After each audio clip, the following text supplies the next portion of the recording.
Once upon a time. That's how these things usually start, yes? A sister took pity on her brilliant, prolific, and incredible brother. She had somehow gotten it in her head that he might be lonely, or at least that's what she claims. And so, on a perfectly fine, productive Friday afternoon, the sister picked up her son from the Elwood Academy for Boys and dropped the aggravating child off on the brother's doorstep. Now the boy, had visited Quadrangle Manor on a few occasions. Each time was complete with a grand entrance from the brother, who was in fact a professor and inventor with a profound and soaring intellect. With each visit, the inventions he exhibited became more slick and cutting edge. The boy eagerly awaited the revealing of the professor's latest contrivance, but this, the most captivating of visits, started a bit differently.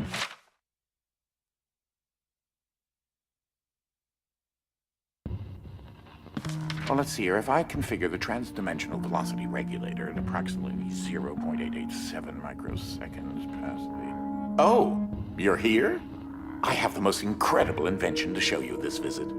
Unfortunately, I'm a bit indisposed at the moment. If you take your luggage into the foyer, I will join you as soon as I can.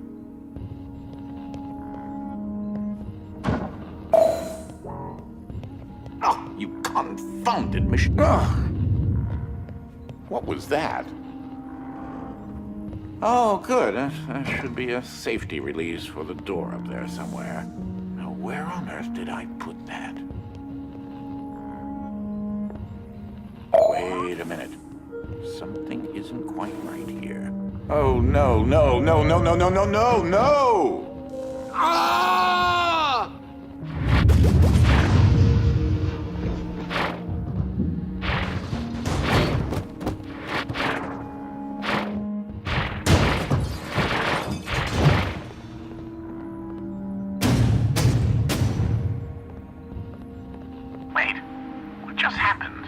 I'm not entirely sure where I am right now. The security uplink on my watch still seems to work, so I can see you and... Hello? You can hear me, right? Jump around a bit if you can.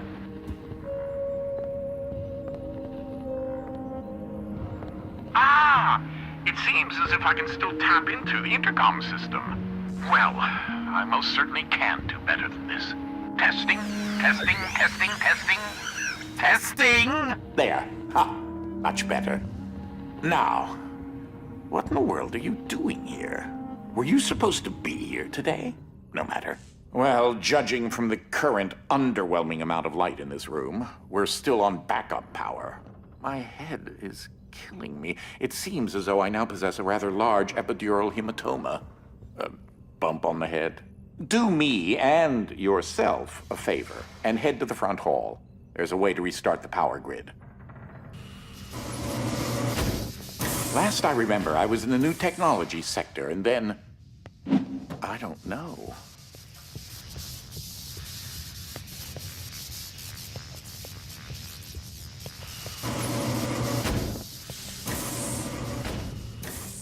If you head over to my office over on the left, you should be able to restart the manor's power grid. Throw that switch there. It should be the one. Well, that wasn't as effective as I'd hoped. You'll have to reactivate the generators in each sector in order to lift the current lockdown. Just, take the glove in the box with you. I wish you could see my facial expression right now, as I am not pleased. What you are holding is an early prototype of the interdimensional shift device, or IDS device for short. It's one piece of my latest invention that should come in handy. Get it? You know, because it's a glove. If you can access the generator at the back of each wing, we might be able to lift the lockdown on the rest of the house. It seems as if the breaker did unlock the blue wing. Well, I suppose you should start there first. There's something I must tell you.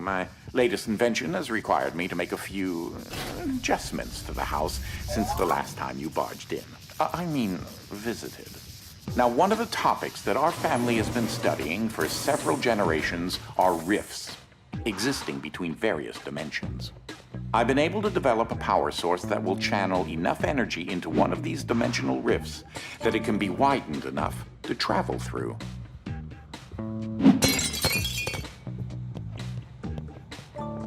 The glove controls the power source, which allows you to travel to whichever dimension has rifts in the area. There's a painting of the glove you're wearing on the wall. Notice how it is nice and clean and not completely destroyed by an... You won't have control over the ability to switch dimensions yet. Just be patient. This door is using one of my inventions, the repetitive, periodic, articulating gruidae, or a drinking bird, except it's far more advanced. Well, because your glove is an early prototype, it has a few limitations in terms of dimension accessibility and the distance it can be from a receptacle in order to function.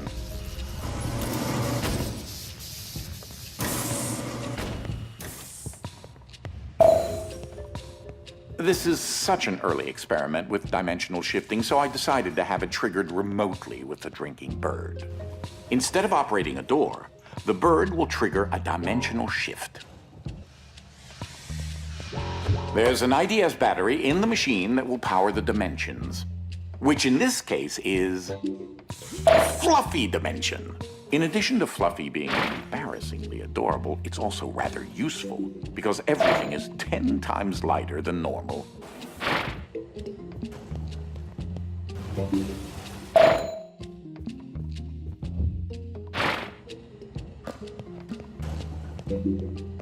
Though that looks like a regular scale, it is in fact a portable kinetic mass-to-electricity converter.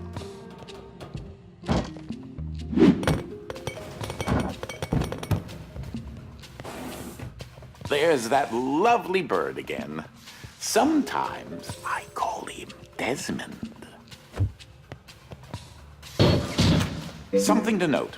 Since you're holding a version of the IDS device, you, in fact, are not the you in an alternate dimension.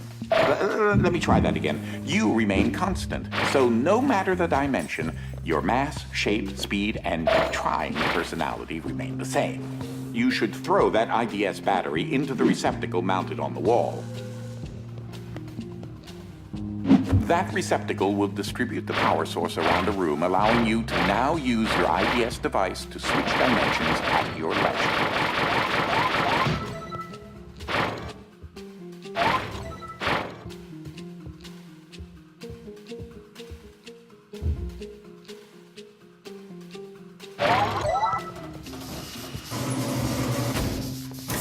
As I mentioned, dimensional rifts in the manor are magnified by the stabilizing energy from the IDS receptacle and batteries. This is what enables you to slip between dimensions when you're wearing the IDS glove.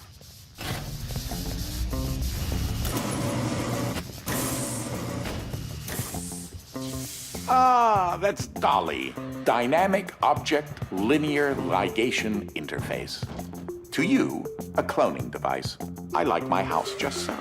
So I decided to add functionality to her to keep everything consistent. I'll need to tune that later.